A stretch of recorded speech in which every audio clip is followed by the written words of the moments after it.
Breast reconstruction is a physically and emotionally rewarding procedure for a woman who has lost a breast due to cancer or other conditions.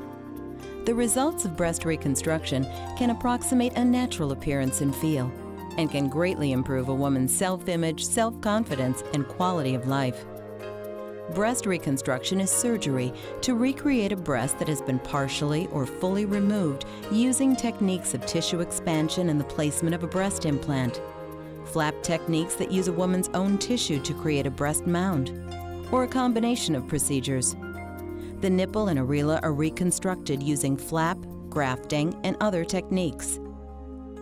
While breast reconstruction can effectively rebuild a woman's breast, the results can be highly variable. A reconstructed breast will never feel the same as the breast it replaces. Visible scars will always be present on the breast, whether from reconstruction or mastectomy, and the use of flap techniques will leave scars at the donor site, such as the abdomen or back. Through the efforts of the American Society of Plastic Surgeons and breast cancer support groups, insurance companies are now required by federal law to provide coverage for breast reconstruction following mastectomy and any related procedures on the opposite breast. Pre-certification may be required. This program presents an overview of breast reconstruction. It is not a substitute for a complete consultation with a plastic surgeon certified by the American Board of Plastic Surgery or the Royal College of Physicians and Surgeons of Canada. Breast reconstruction may begin at the time of mastectomy, or may be delayed until a woman is healed from mastectomy and recovered from any additional cancer treatments. In other cases, such as congenital abnormalities of the breast, the appropriate timing of reconstruction will be recommended by your plastic surgeon. Good candidates for breast reconstruction are women able to cope with a diagnosis of breast cancer and treatment. In addition, good candidates for breast reconstruction do not have additional medical conditions or other illnesses that may impair healing, and have a positive outlook and realistic goals for restoring one's breast and body image. Some flap procedures may not be appropriate for some women with conditions such as obesity, heart disease, and diabetes, or for women who smoke. A consultation with a board-certified plastic surgeon, a member of the American Society of Plastic Surgeons, who may also be a member of the American Society for Aesthetic Plastic Surgery, is the first step to learn how breast reconstruction can restore your breast's appearance. A consultation is designed to fully educate you about breast reconstruction with a discussion of your goals, the options available in your breast reconstruction surgery, the likely outcomes of breast reconstruction surgery, and potential risks and complications. Your surgeon will also describe the course of treatment recommended for you and answer your questions. During a consultation, you will be asked to share your expectations for breast reconstruction and your personal health history. Full disclosure of your health history is important to your safety. You must also be candid about current medications you may be taking, the use of vitamins and herbal supplements, and alcohol, tobacco, and drug use. By making the decision to consult with a board-certified plastic surgeon and following all of the instructions you were given, you are taking an important step in helping to assure your safety. A board-certified plastic surgeon is a physician who is specifically trained in plastic surgery of the face and entire body. Prior to your procedure, you will be asked to sign informed consent documents. These documents assure your plastic surgeon that you fully understand the procedure you will undergo and potential risks and complications. In addition, you must commit to precisely following all of the instructions you are given. Instructions include pre-surgical considerations such as testing and medications, day of surgery instructions and medications, and specific information related to the use of anesthesia.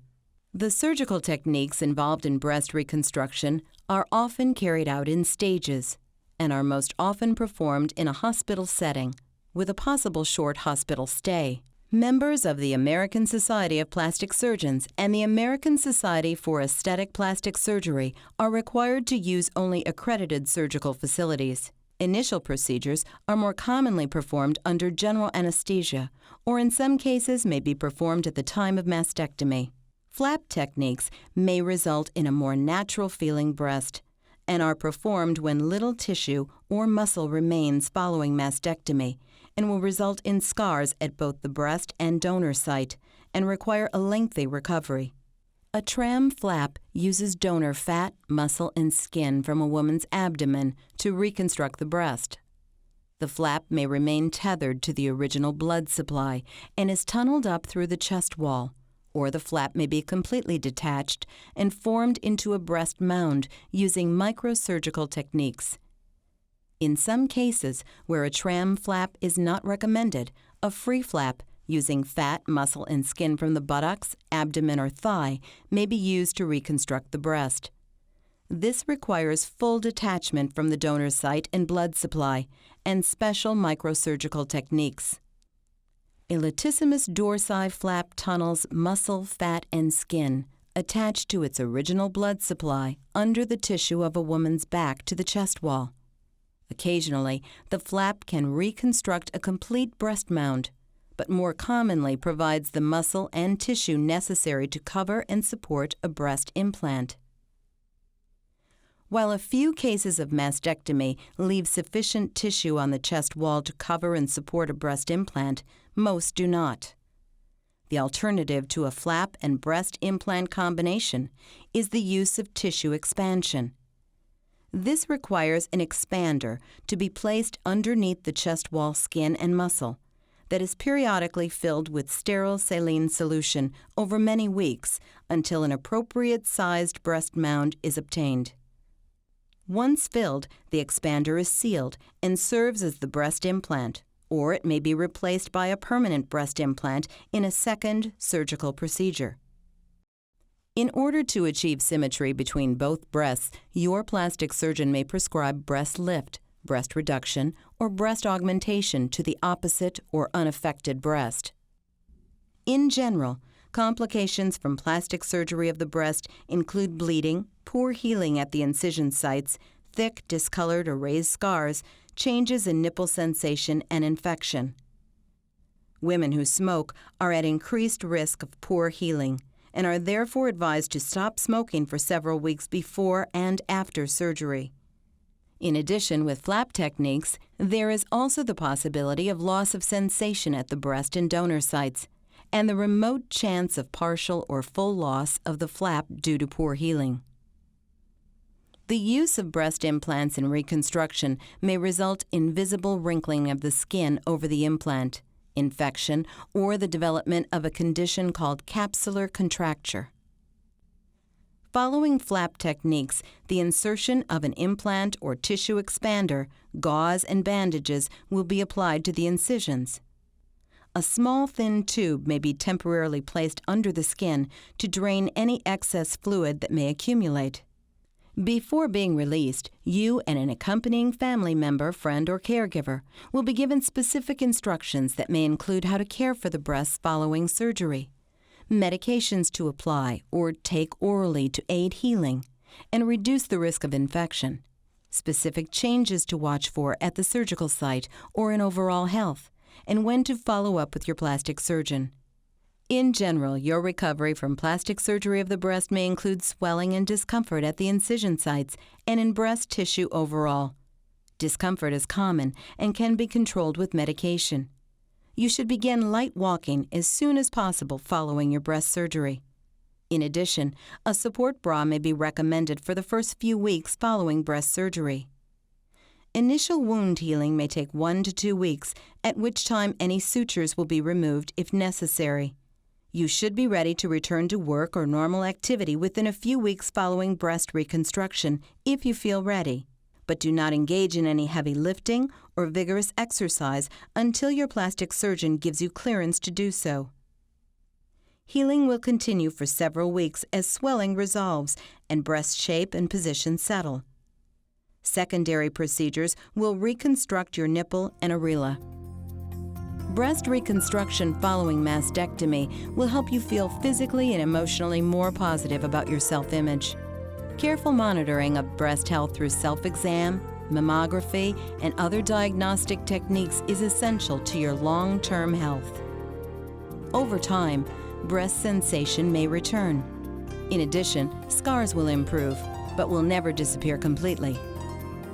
These are among the trade-offs of breast reconstruction. But to many women, these trade-offs are small when compared to the large improvement in a woman's quality of life and the ability to look and feel whole again. Choosing to undergo breast reconstruction or any plastic surgery procedure, whether cosmetic or reconstructive, is an important decision. So is selecting a plastic surgeon. The American Society of Plastic Surgeons and the American Society for Aesthetic Plastic Surgery have prepared this educational program to supplement your personal consultation with a plastic surgeon who is certified by the American Board of Plastic Surgery or the Royal College of Physicians and Surgeons of Canada. Plastic surgeons with this certification have completed approved surgical training and rigorous examinations in plastic surgery, including both cosmetic and reconstructive procedures of the face and entire body.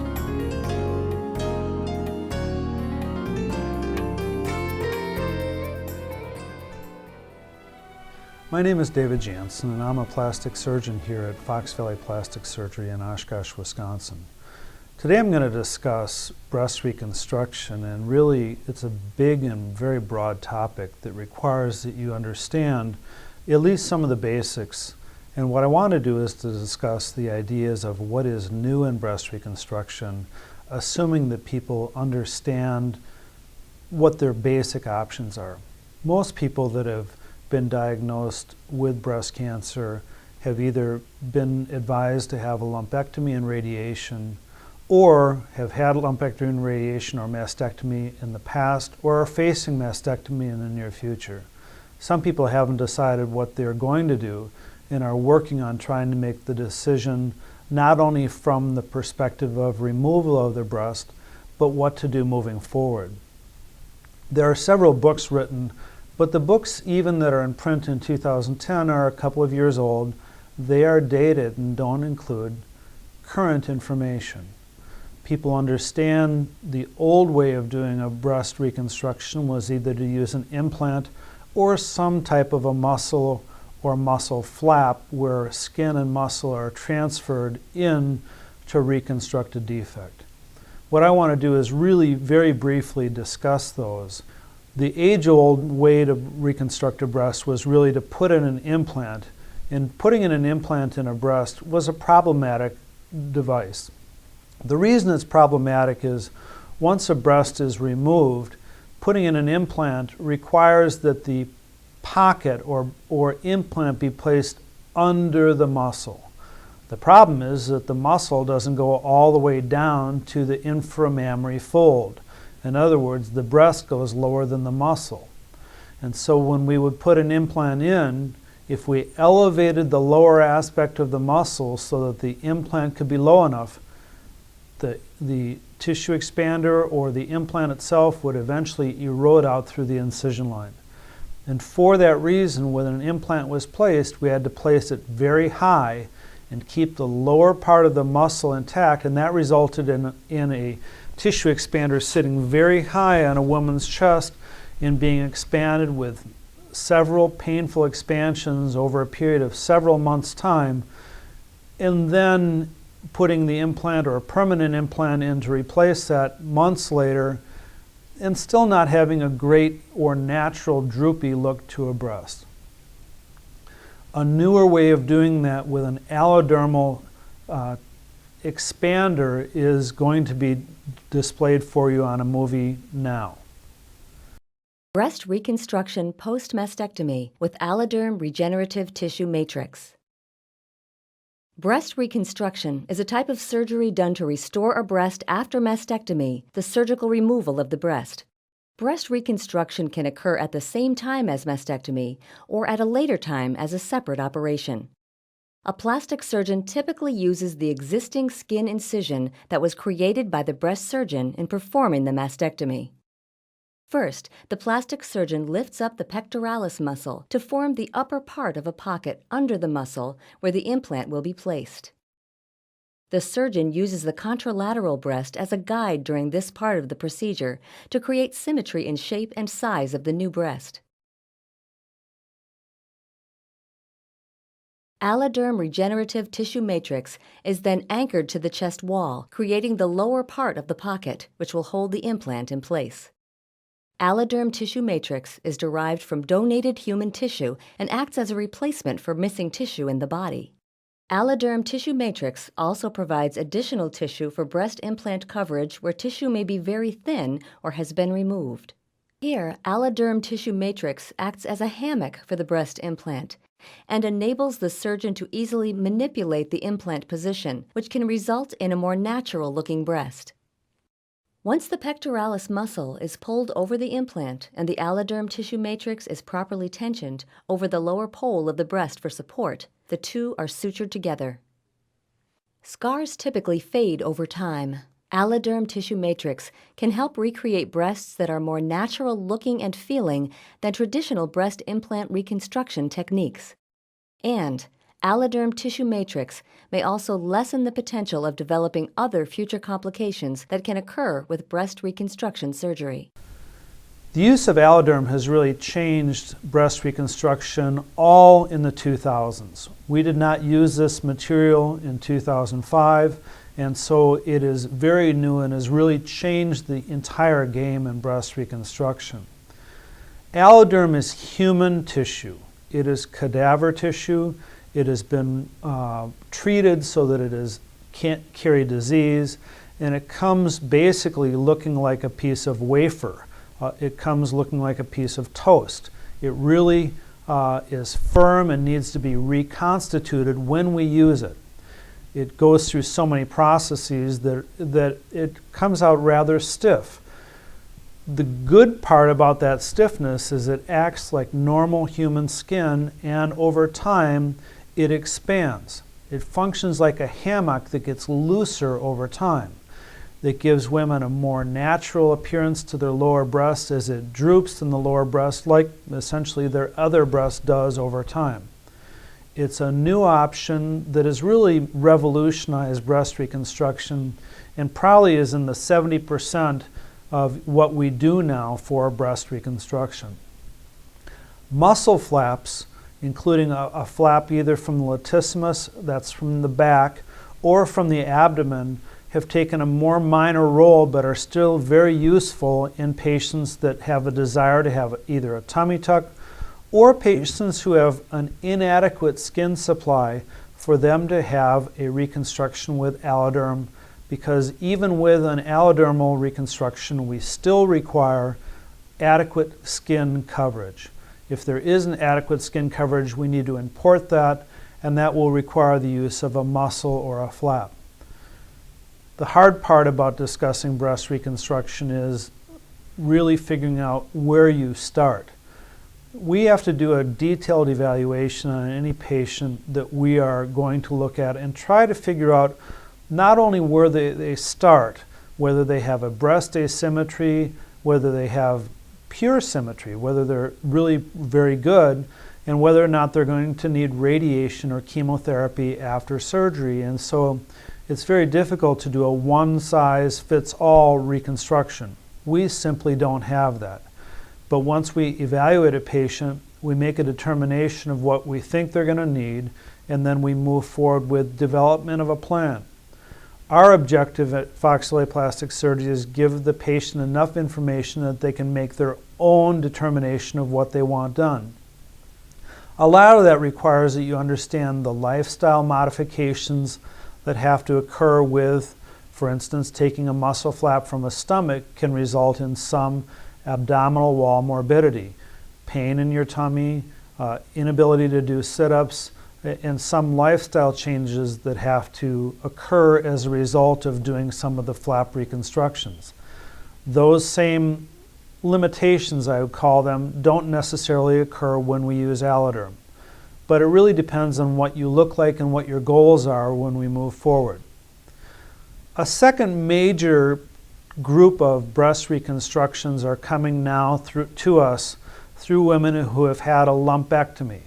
And a lumpectomy is considered a breast-sparing or breast-preserving procedure.